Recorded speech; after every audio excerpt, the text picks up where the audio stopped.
Sa kabila ng problema, masaya pa rin ipinagdiwang ng mga evacuee sa Tondo, Maynila ang Pasko.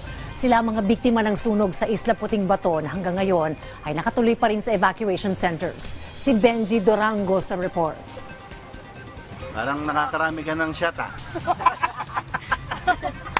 Ako po tanggero.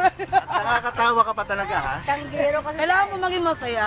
Masaya ang maagang Noche Buena na magkakapitbahay na ito sa Tondo, Manila. Ito, nakikipasko ko sa kanila ngayon, kalananay. Ito yung handa nila. Meron silang, pansit canton bihon.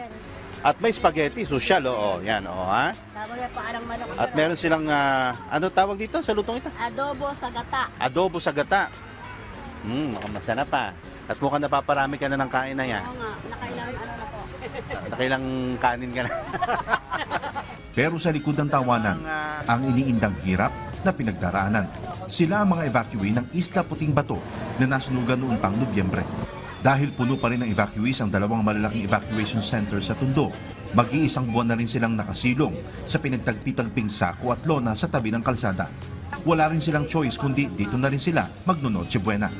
Tuloy-tuloy naman daw ang tulong sa kanila ng gobyerno. Sinisimulan na rin nilang itayo ang kanilang tirahan. May dagok man sa buhay, tuloy pa rin ang Christmas celebration. Ang tanong lang ngayon, Kaya pa ba? Kaya pa. Paano mo kinakaya? Iyak ako. Sa ngayon, nadisgrasya po yung asawa ko. Nahirapan po siya ngayon. pero sabi nga, matatag ang Pinoy pagdating sa problema. Basta't samahan lang daw ng isang shot, ang masayang kwentuhan, lilipas din yan. Anumang pagsubok, ang pinagdaraanan. Mula sa PTV, Benji Durango. Para sa Balitang Pambansa,